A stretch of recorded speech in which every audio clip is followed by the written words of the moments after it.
Hello, this is Terrence McNally. It's Climate Week, the annual gathering of the climate community in conjunction with the UN General Assembly and the City of New York, which seems a good time to share my August 2021 conversation with economist Robert POLLIN and Dave Campbell, Secretary-Treasurer of Southern California's United Steelworkers Local 675, about the California Climate Jobs Plan.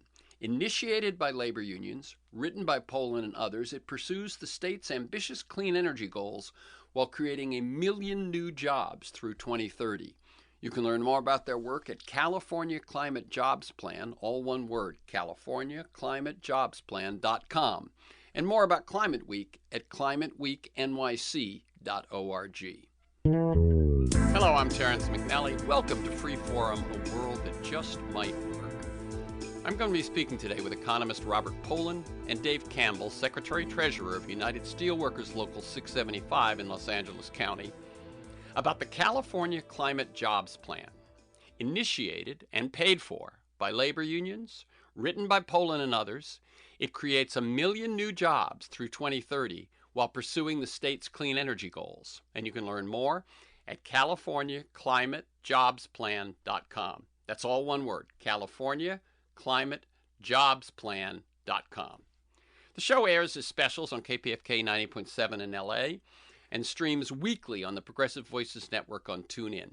Podcasts are available anytime, anywhere on Apple Podcasts, Podomatic.com, Google Play, most major podcast sites, and at my site, terrencemcnally.net, TERRENCEMCNALLY.net. Now to today's conversation. As you may well have heard, the Intergovernmental Panel on Climate Change, IPCC, the United Nations Climate Science Research Group, recently released its latest major report. In the 8 years since the last comprehensive IPCC report, and the 6 years since the Paris Accords, humanity's output of heat-trapping gases has only grown. Even with the dip in emissions stemming from the COVID-19 pandemic, carbon dioxide concentrations in the atmosphere reached a record high this year, topping 419 parts per million. 6 key takeaways from the IPCC report. 1. The IPCC stated that it is unequivocal. Humans are warming the planet. 2. Present-day global concentrations of atmospheric carbon dioxide, CO2, are higher and rising faster than at any time in at least the past 2 million years. About 85% of CO2 emissions are from burning fossil fuels. The remaining 15% are generated from land use change, such as deforestation and degradation. Takeaway number 3, extreme weather is on the rise. Fires, intense hurricanes, floods, etc. Heat waves, droughts, and fire weather happening at the same time are now more frequent. These compound events have been seen in Australia, Southern Europe, Northern Eurasia, parts of the Americas, and Africa's tropical forests. 4. Our oceans are getting hotter, higher, and more acidic. Oceans absorb 91% of the energy from the increased atmospheric greenhouse gases, and this has led to ocean warming and more marine heat waves, particularly over the past 15 years. Ocean acidification caused by the uptake of CO2 has occurred in the overall oceans and is reaching depths beyond 2,000 meters in the Southern Ocean and the North Atlantic. Takeaway number 5, many changes are already irreversible.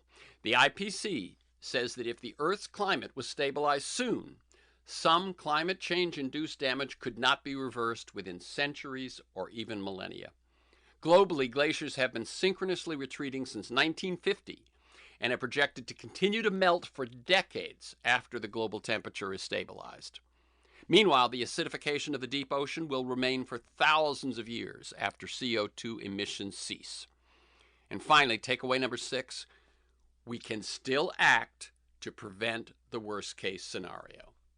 According to Maisa Rojas Corradi, an IPCC author, however, unless there are immediate, rapid, and large-scale reductions of all greenhouse gases, limiting global warming to 1.5 degrees will be beyond reach. So conditions are not yet hopeless, but we've got our marching orders. Now you want some good news? In mid-June, I saw this headline in the LA Times: Why oil worker unions back clean energy. Reporter Sammy Roth writes, it's worth slowing down to examine a groundbreaking new report endorsed by 19 unions, including 2 representing thousands of California oil workers, that offers a preview of what the path forward might look like. A couple of highlights. The report estimates the Golden State could create 418,000 clean energy jobs a year through a program to cut climate pollution in half over the next decade. It could create even more jobs, 626,000 a year, through investments in related areas such as water, infrastructure, public parks and roadways, as well as fixing leaky gas pipelines. The report's lead author, Robert POLLIN, and his collaborators calculated the price tag of creating more than 1 million jobs at $138 billion annually, which sounds like a lot until you realize that's not even 4% of California's expected GDP. An even more encouraging number, after accounting for retirements that would have happened anyway, the report estimates the cost of providing an equitable transition to fossil fuel workers who would lose their jobs comes to $470 million a year. That's just 0.02% of expected California GDP. Roth adds what really stands out is the role of organized labor in seeking out and paying for the research, particularly Local 675 of the United Steelworkers. Local 675 represents 4,500 workers, about 2/3 of whom have jobs in oil refining and extraction in LA County. The union's members staff a Chevron refinery, as well as refineries owned by Marathon Petroleum, PBF Energy, and Phillips 66. They also work the Wilmington oil field for California Resources Corporation. So what's going on exactly? Roth quotes Dave Campbell, Secretary-Treasurer of Local 675. An energy transition is coming whether we like it or not, and it's crucial that we build a secure future for workers and their families. And his board kicked in money to help fund the POLLIN report and voted unanimously to endorse its conclusions. The 19 unions that have endorsed the report have been discussing energy transition issues in California for more than a year and reached out to POLLIN after seeing similar research he'd done in other states. And I'm excited to have as my guest today Robert POLLIN and Dave Campbell. Robert POLLIN is Distinguished University Professor of Economics and co-director of the Political Economy Research Institute, PERI, at the University of Massachusetts Amherst. His several books include The Living Wage, co-authored with Stephanie Luce, Back to Full Employment, Greening the Global Economy, and The Climate Crisis and the Global Green New Deal, co-authored with Noam Chomsky and C.J. Policronio. He's also authored and co-authored a number of reports aimed at moving things forward in the real world, from creating living wage statutes to the economics of Medicare for all, and including the California Climate Jobs Plan. Dave Campbell, who studied chemistry at University of Massachusetts Amherst, has served for over a quarter century as Secretary-Treasurer, United Steelworkers Local 675, and recently stepped down after a quarter century as Vice President, LA County Federation of Labor, AFL-CIO. Welcome, Robert POLLIN and Dave Campbell, to Freeforum, a world that just might work. Let me tell listeners we're recording this conversation Wednesday, August 25th. I make a point on this show of letting listeners get a feel for the people behind the work and ideas that we talk about. So, again, I'll go to both of you, and I'll go Robert first, then Dave. How do you each see your path to the work you do these days? And you can go way back, mentors, turning points, pivot points, moments of decision. So, Robert first. I don't know how far back I should go, but let me just talk about the work I've been doing on building a green economy, Green New Deal that is also an just, equitable economy, a more egalitarian economy. The idea for that work really struck me. I used to teach at UC Riverside, and I was living in Riverside, California for a long time. And the prevailing view around climate change was that you could control climate change, but to do so entailed sacrificing economic growth and jobs. And that premise, which still remains powerful in a lot of discussions, is something that actually didn't make sense to me right from the get-go, because um, if we talk about, for example, military spending, um, people talk about military spending in terms of military objectives, or you could say imperialist objectives, or whatever we have. But Yeah. we also talk about the military budget as a great source of job creation. And that's why there are U.S. military operations in every single congressional district in the United States, because every congressperson wants to have a piece of the action.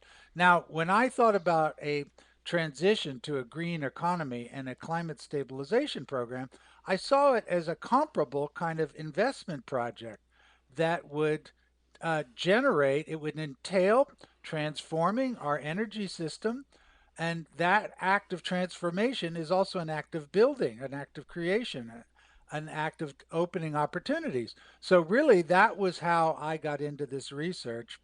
And it was very much in, in dialogue with people who are involved in the labor movement. And so I'm thrilled to be connected now with labor leaders in California, in particular, somebody like Dave Campbell, who's been a great labor leader for a long time. I have to tell you, Robert, when I read that article and thought about doing an interview, the first thing I wrote down was sell this like defense spending. There you go. that I mean, for one thing, retrofitting. Just to take one little thing, retrofitting is by definition local. There's so much that can be spread around, and it was. I mean, to hear you say that, I got this big smile on my face. I said, well, that it was part almost of the germ of how you saw the possibility. It was the germ, yeah. Because actually, I've been doing economics for a long time, 4 decades basically, but I have not been an environmental economist per se. That's not really was the basis. I was more involved in issues around macroeconomics, government spending, jobs, inflation, that kind of thing, and then also labor markets, and then financial crises, financial instability, and then economic development. And, I did work in Africa with the United Nations, all of that stuff. So I really was very peripheral to debates around what we do about climate change until I thought of this idea. And then I said, well, this is a whole different way to think about it. And it's also a way through which we can overcome the animosity that people, workers, labor movement, have felt towards environmental movements, because with some justification, these things, the environmental laws, regulations, become a threat to job opportunity. And so I wanted to reshape the approach so that expanding job opportunities, defending the rights of workers, expanding worker opportunity is part of and integrated with this climate stabilization project, which is essential to sustaining life on Earth. Yep. Excellent. Excellent. Dave, a bit about your path, perhaps how you got involved with unions, how you, and I know that when I spoke with you offline, you mentioned an inspiration of yours, Tony Mizaki. Anything you want to say about how you got involved and how this is the kind of work you're doing these days? Well, I got involved because I care about uh, my coworkers and taught by my parents, I guess, to speak up when things were wrong, and became a shop steward because of that, and rose to the highest level in my local union, 6 years now. The early days, I met a gentleman in that process, was a leader of the oil chemical atomic workers, which I was then in. The steelworkers today is comprised of many uh, manufacturing sector unions which no longer exist. They became too small as their jobs were exported in the world market, and eventually many of them got rolled into workers. But Tony was a unique individual. Um, Yeah, we are having some issues with the audio distortion there. I'm hoping that it'll still come across. So let's talk about the California Climate Jobs Plan. How did this initiative originate? I know that. Let me just. I know that Robert, you've done some work for other states. You've been. This is not your first such report, and so I'm curious who approached who first. Yeah. So, right, I did two in 2017, the first two state level reports, one for New York and one for the state of Washington. Um, and so then, following from that, I did one for Colorado, and that was sponsored by the AFL-CIO leadership, as was the one in Washington State.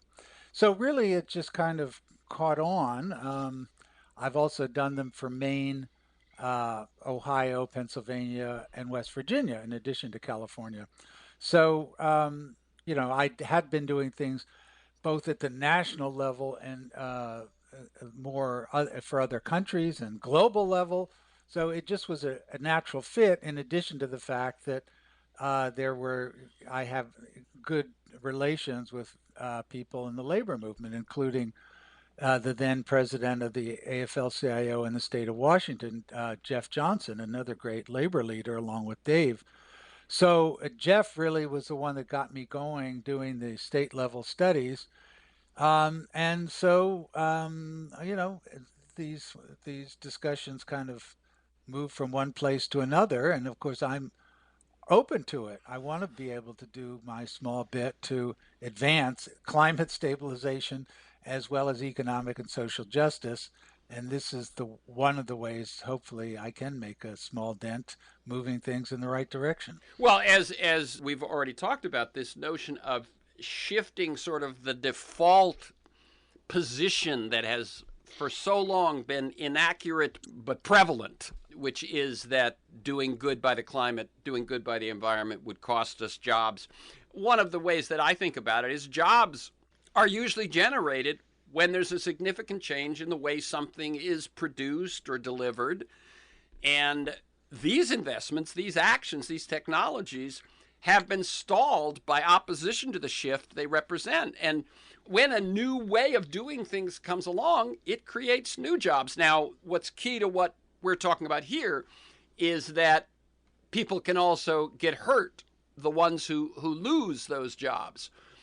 That are replaced by those new jobs. But as long as if that is paramount and a high priority in the way your whole approach happens, then this seems like it's a winner. But it seems to me when you're doing these reports, you're saying, look, here are the numbers. Look, here's the evidence. The other is a stereotype or a myth or a belief. But here's the numbers. Look at them. Hmm.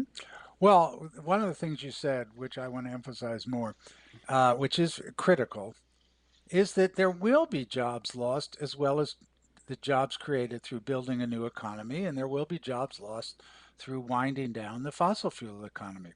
And so the work that I've done has tried to consider both as carefully as possible, and to do that in a way that is fully respectful of the workers, their families, their communities that are facing difficulties, that are facing displacement.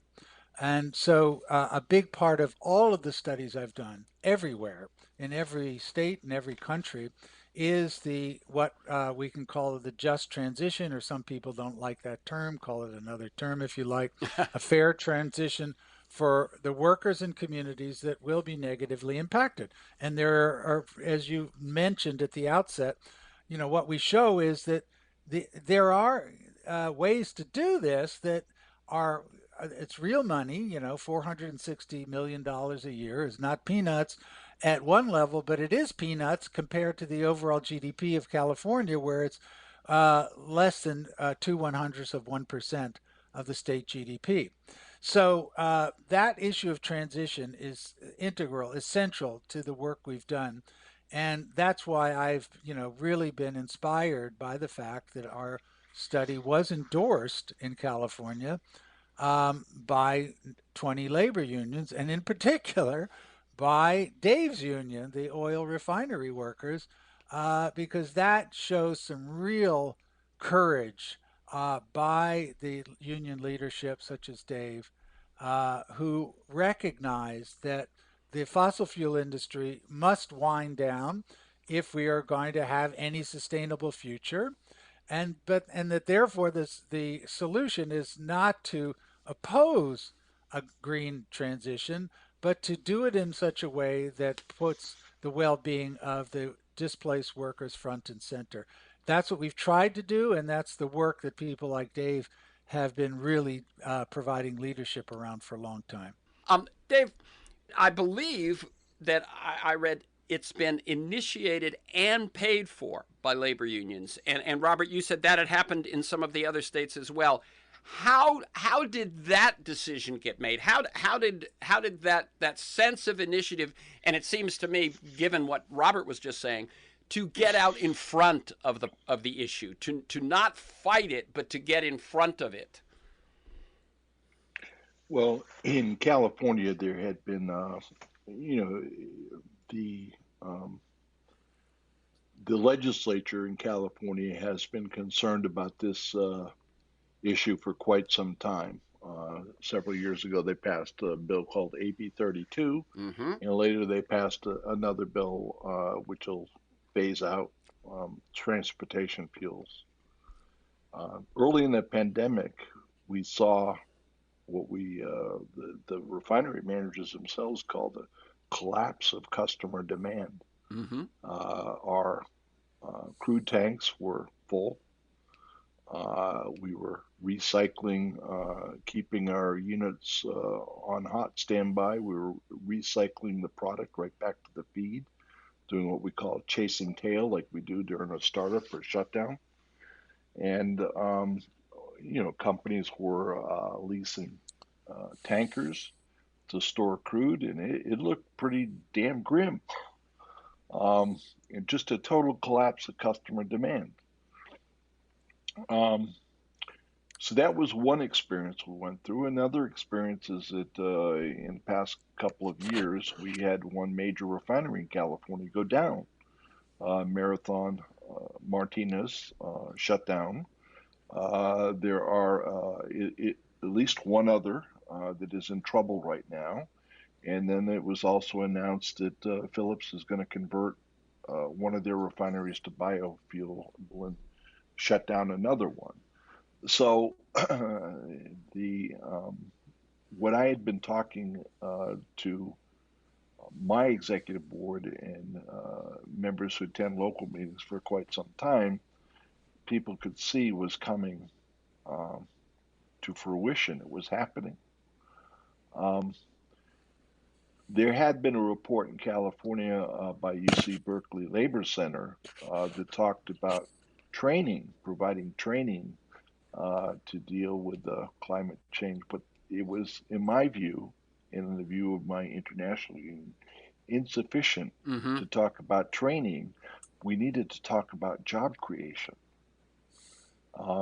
And so we, uh, I kind of sidestepped the whole issue of is climate change real or is it not? Is it caused by man? So on and so forth. And I said, well, we need to look at this um, as we need some kind of social insurance here, because if we are not proactive in all this, we that refinery manager is going to be the last one to tell you that climate change is real and we're shutting down when he hands you that pink slip. Right. Um, so we need to be proactive and we need to lobby and do whatever we have to do to get the elements of what we call a disaster insurance policy for ourselves and our families and our communities.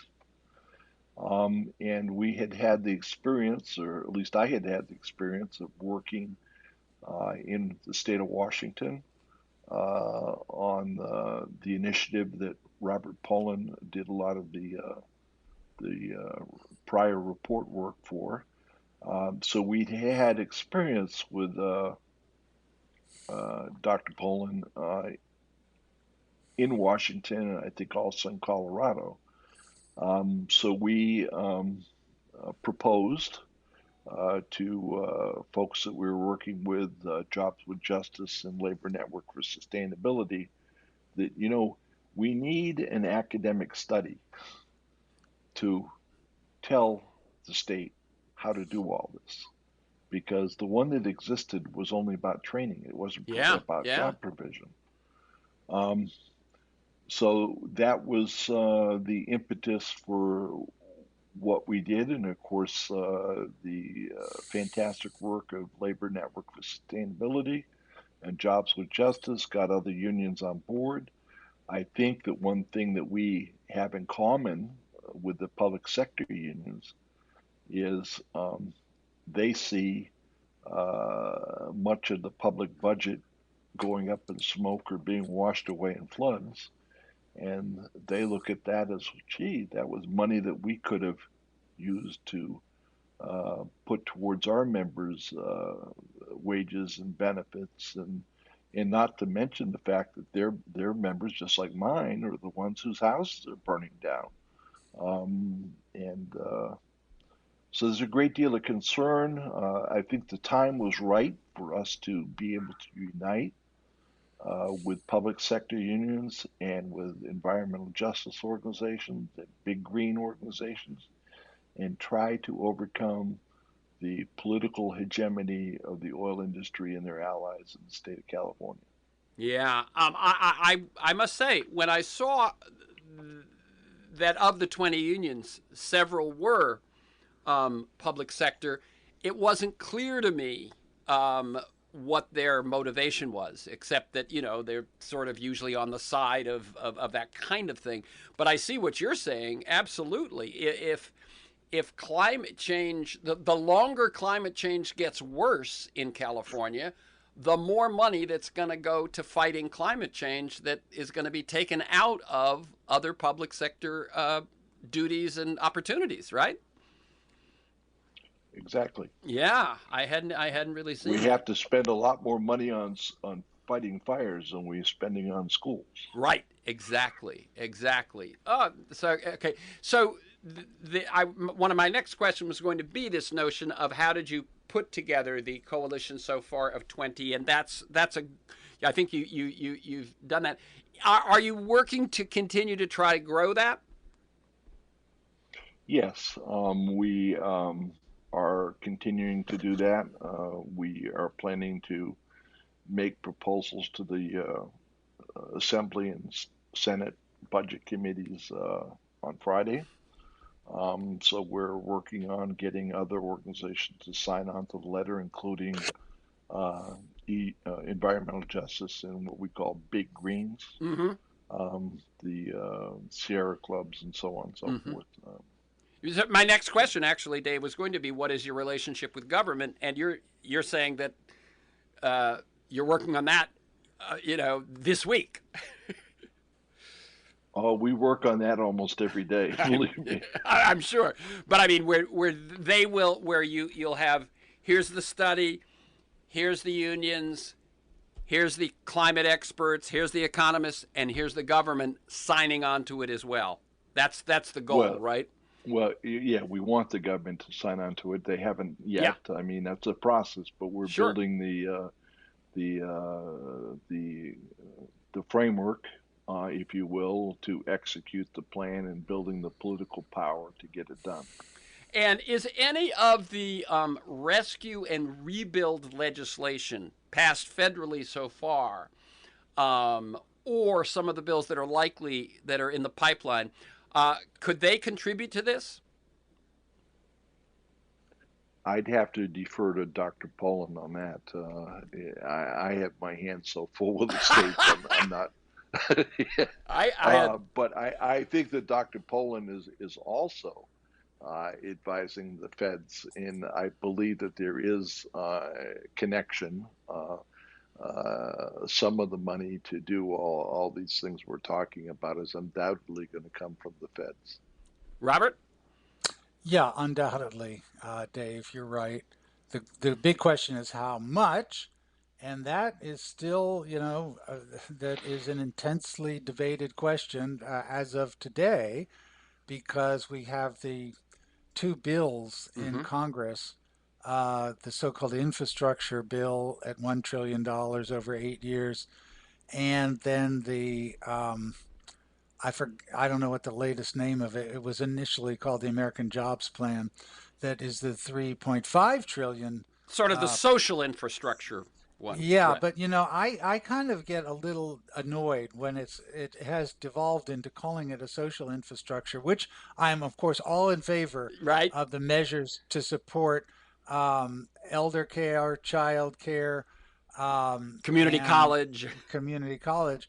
But the centerpiece of it initially, and should, in my very strong opinion, remain the investments around climate change, because this is something that we have to move forward on in a very serious, intensive way in order to come anywhere close to hitting the emission reduction targets set out by the Biden administration itself.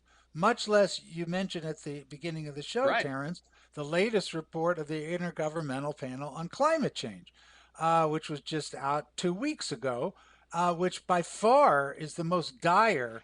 This is the outstanding research organization gathering evidence on climate change, and they are absolutely unequivocal that we have to get to something close to a 50% cut in carbon dioxide emissions by 2030. And 2030 is only eight years and a few months away.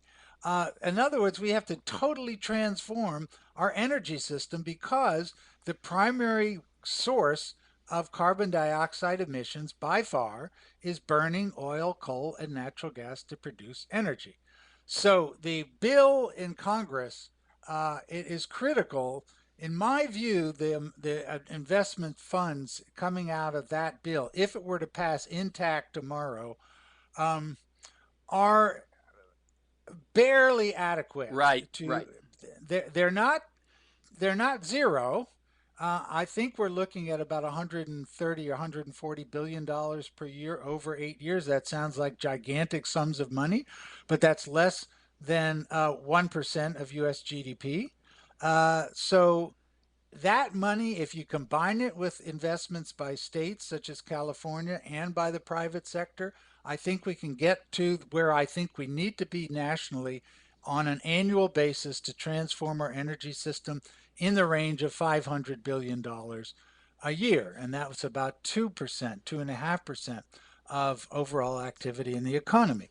So, yes, the state has to provide, as well as the federal government, and we have to enact regulations that make it extremely difficult or illegal for utilities, for businesses, for buildings to burn oil, coal, and natural gas.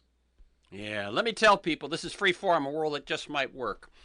I'm Terrence McNally. I'm speaking with economist Robert POLLIN and Dave Campbell, Secretary Treasurer of United Steelworkers, Local 675 in Southern California, about the California Climate Jobs Plan. This initiated by labor unions, written by POLLIN and others. It pursues California's clean energy goals, but with an eye toward really paying attention to the jobs that will be transitioned and lost, and it will create 1 million new jobs, and then also have a fair or just transition for those whose jobs are lost. And you can learn more at California Climate Jobs Plan, all one word, CaliforniaClimateJobsPlan.com. This is Terrence McNally. You're listening to my August 2021 conversation with economist Robert POLLIN and Dave Campbell, Secretary Treasurer of United Steelworkers Local 675, about the California Climate Jobs Plan, which pursues the state's ambitious clean energy goals while creating 1 million new jobs through 2030. You can learn more at California Climate Jobs Plan, all one word, CaliforniaClimateJobsPlan.com. There's a lot of numbers I actually read the plan. Oh, wow. I did. Yeah. Why, you are a glutton for punishment. But I just felt, I'll immerse myself in it. But there's executive summary. There's wonderful graphics and so on. This is, to me, I mean, it's why I reached out to you both. This to me is one of the most exciting things I've seen, because one. I mean, I'm. It's not original to say that one of the drags on our progress toward dealing with climate change, or all along the way dealing with pollution and those sorts of things, is that the financial and political power of, let me call them, old industries, entrenched industries, industries that, because of their value to society and their role in society, have accumulated an enormous amount of wealth and political power, and they can slow down any sort of transition, and we can't afford it anymore. I was going to ask you whether you folks thought that the release of the recent UN crisis report helps, or whether people have become inured to, oh, that's just the latest, and it doesn't actually make people sit up and take notice. So my question is the UN crisis report helpful? Well, in my opinion, it's extremely helpful. Of course, I haven't, it's 3,500 pages in full. So I've managed to get through the 42-page Right. summary for policymakers. I think it's helpful in a couple of important ways. Number one, it's the most recent science. So it advances what we know. And that most recent science affirms the level of urgency that had been expressed in previous reports, most recently in a 2018 report by the IPCC called Global Warming at 1.5 degrees. And that was the first report by the IPCC that insisted that we had to achieve a lower stabilization point of warming of 1.5 degrees on average above the pre-industrial average temperature, as opposed to the 2.0. Mm-hmm. Mm-hmm. And so in 2018, they really started sounding the alarm more insistently than they had prior. And this one, as of 2 weeks ago, is even more insistent. And so, either you say, well, we don't believe 98% of scientists working on the question, or you say we have to take urgent action. So I'm of the view that we should take what the climate scientists say seriously, and that therefore, when they say we have to reduce emissions by 50% as of 2030 or thereabouts 50%, we really have to do it. We can't just have beautiful speeches and nice resolutions and going on TV, and I'm including Democrats here as well as Oh, Republicans. absolutely. And this whole notion of we'll have voluntary goals for something to change within the next 15 years. That's not the way you make changes in your real life, and it's not going No. to be the way we make changes about this. And we can't say, okay, let's put it off for another year, another 2 years, another 3 years. That has been the pattern now for decades. And maybe 25 years ago, you could have said, okay, let's put it off because the science isn't all that settled and the level of urgency isn't as severe. But now we're well past the point. And so, really, having a program that is aggressive and capable of hitting the targets and is good for working people and their communities.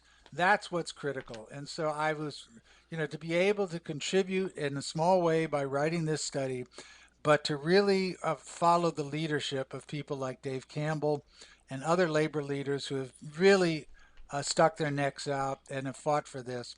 It's really been an honor for me. And to me, it's the single most important project on the political scene right now. Very good. Well, Yeah, go ahead, Dave. I think Dr. Paulin is being much too modest. Without his contributions, I don't think we'd be here today. Um, and not just in California, but in multiple states and federal government too.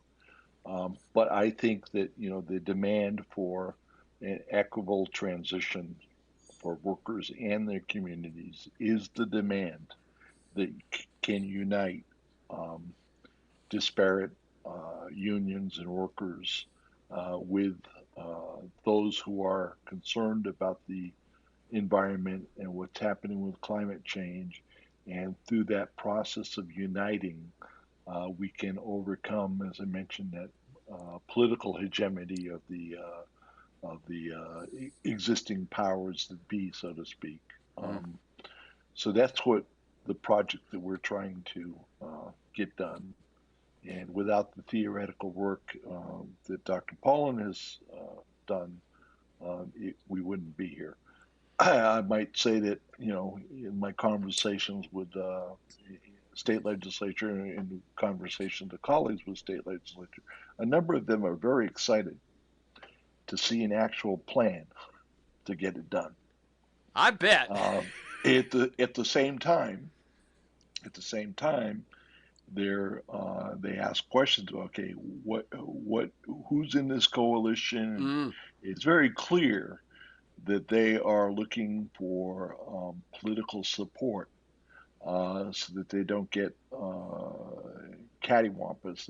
So their career doesn't end. It's not a career decision for them.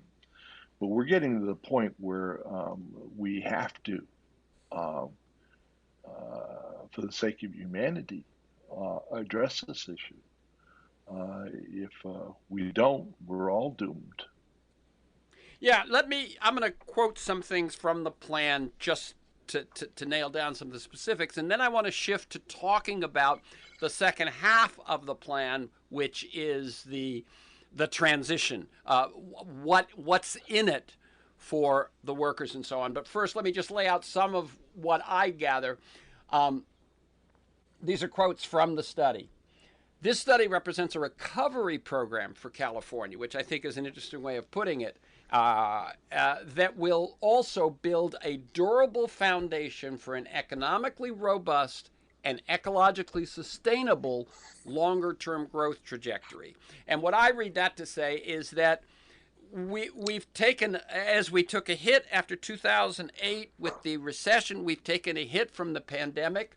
We are going to need to generate a recovery, but let's make sure that that's recovery is not just the status quo, is not just what went before the pandemic, but begins to lay this foundation for ecologically sustainable and economically robust. And the project that you propose is to build a clean energy infrastructure to replace the existing fossil fuel dominant infrastructure. It will dramatically raise energy efficiency standards. It will equally dramatically expand the supply of clean renewable energy supplies, including solar and wind, primarily with supplemental supplies from low emissions bioenergy, geothermal, small scale hydro. You've scaled the clean energy investment project at about $76 billion per year from 21 to 30. But as you pointed out, Robert, this is 2% of what we estimate will be the state's average GDP, which means you're making this transition and leaving 98% of the state's GDP to be spent, however people want.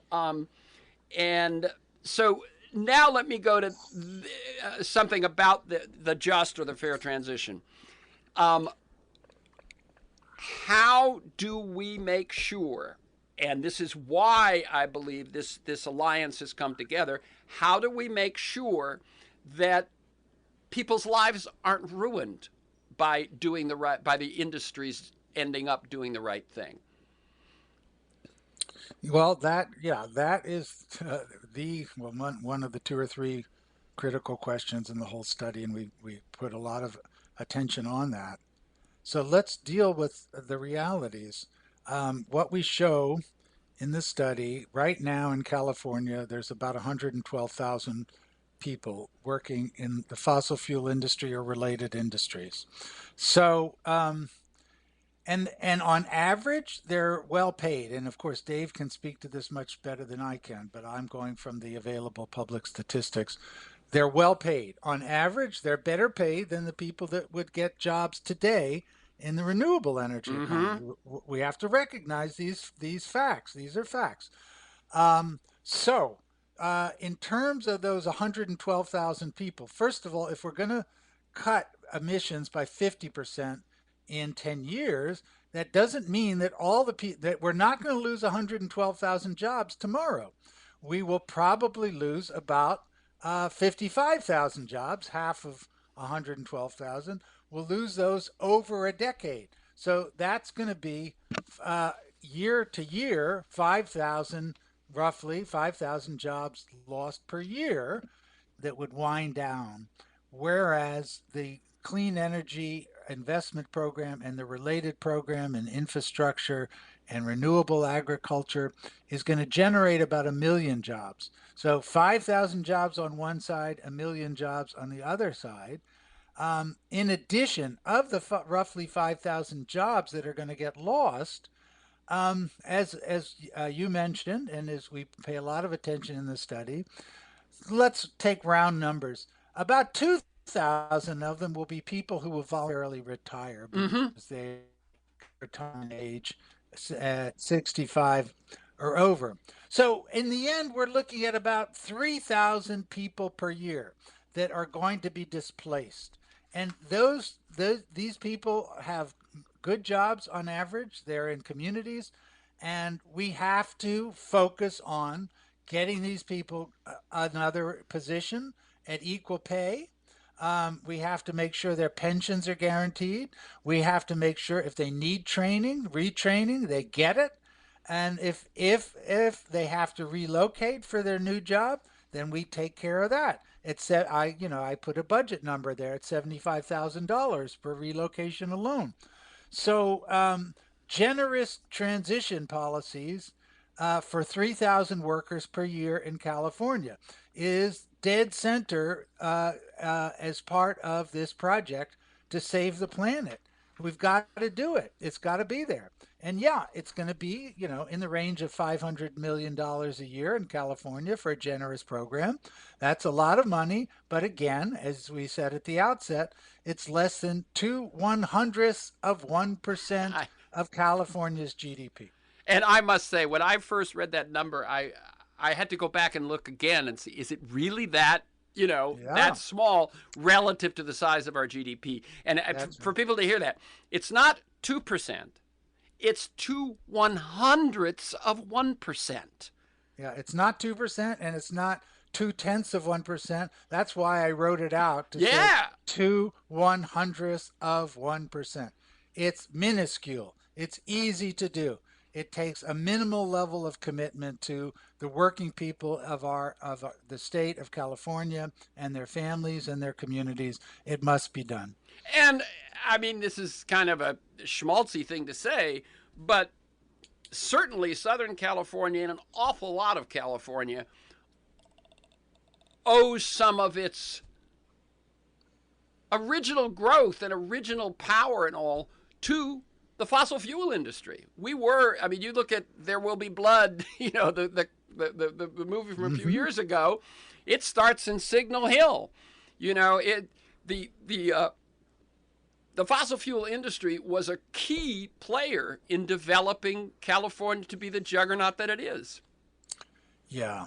And so, in particular, you mentioned that movie. Well, Kern County is where this all began in California, and we give special That's right. attention to a transition for Kern. So we say of the roughly $140 billion per year across all programs that would go for California, Kern County should get twice as much relative to its population as the rest of the state. And that's another feature of the transition. Yep. And one of the things you also, which I'm not sure it was quite clear when you were saying it, Robert, was that uh, as I think I read it, it was like the average in the fossil fuel industry is at 130,000 a year, and the average in clean energy is something closer to 90 or 85 or something.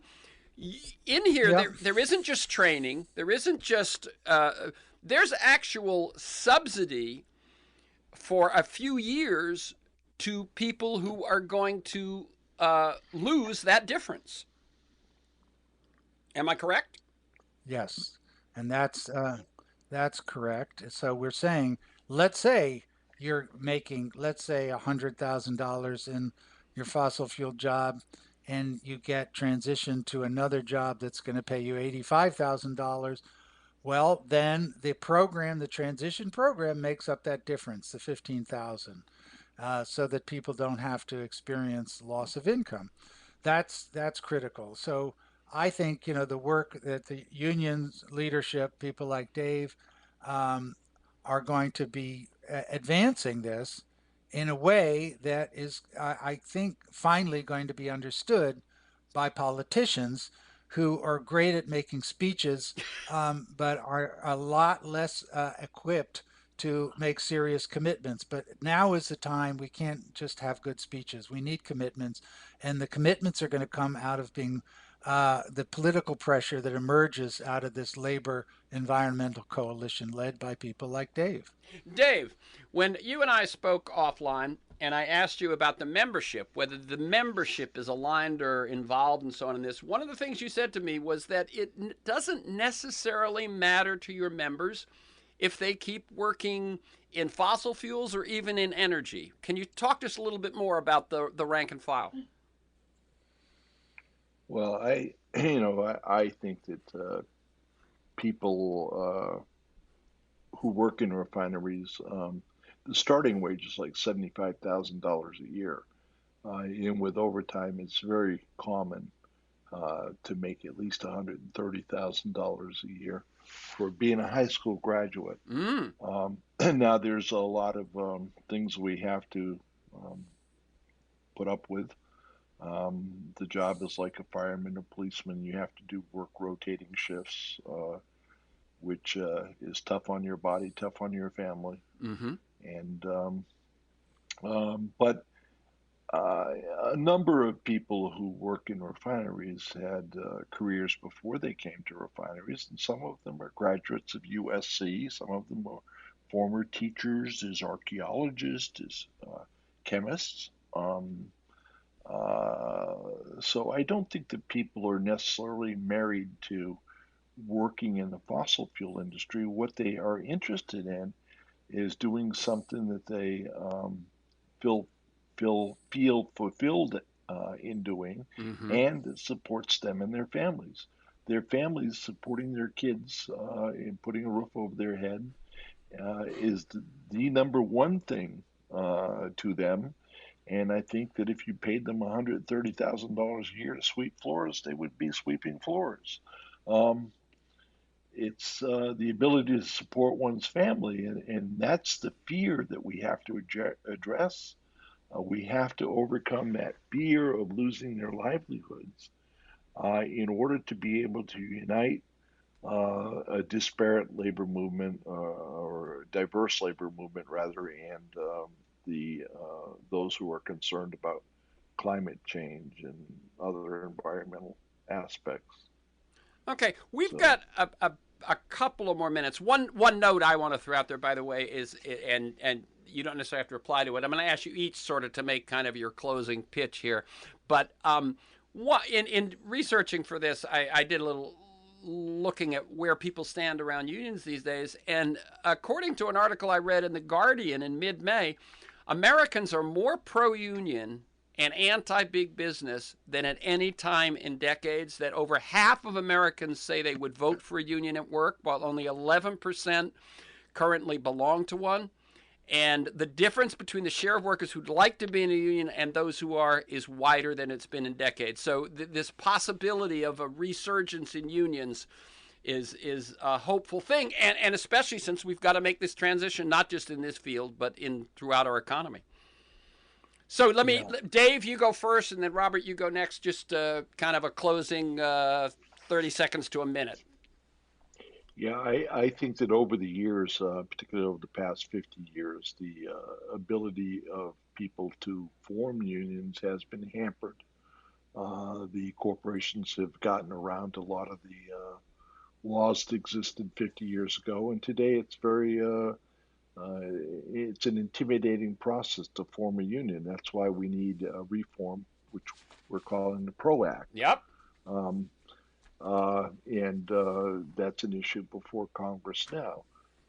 The reason that these declining, unsustainable industries pay more is those were industries that were uh, formed before or during that period 50 years ago, where they're highly unionized. The reason that the new industries in clean, sustainable production are not unionized is because they're new industries. So we need to change that underlying law in order to boost the wages and benefits that those industries pay. That ties it together very, very well. Yes, I mean, when people look back at the golden age, the 50s, the 60s, when we had a strong middle class, there were strong unions, there were high taxes on the wealthy, and the political parties compromised with each other. Three things we could use again. Robert, final word. I think what you and Dave just said is great. There's not a whole lot for me to add. Just to cite one example, in the 1950s, the President of the United States, Dwight Eisenhower, a Republican, went before the AFL-CIO giving a speech and said, and I can't get the exact quote right now, but he said, anyone who opposes unions, should have their head examined.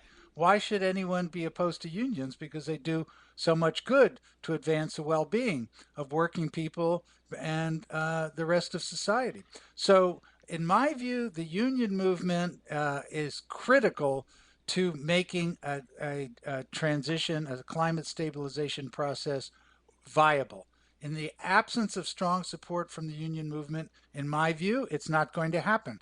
So, not to put too much on people like Dave, but really, in a sense, the fate of the planet depends on getting working people and their families and their communities to recognize the need for a climate stabilization movement, but one that takes their concerns as of utmost importance.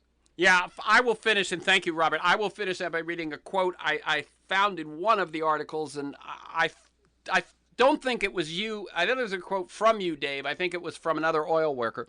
But he said, as an oil worker, you're standing on the track. You can see the train coming. We can argue about why the train is coming. We can argue about exactly when it's going to get here, but it's coming. The choice for us is, do we stand on the track and face whatever happens, or do we get up on the platform and try to catch that train going out of the station? And what both of you are saying is that it's going to take smart economists, it's going to take smart entrepreneurs, and it's going to take labor to the transition that the fires, the floods, etc., tell us is, and the science tells us is absolutely necessary.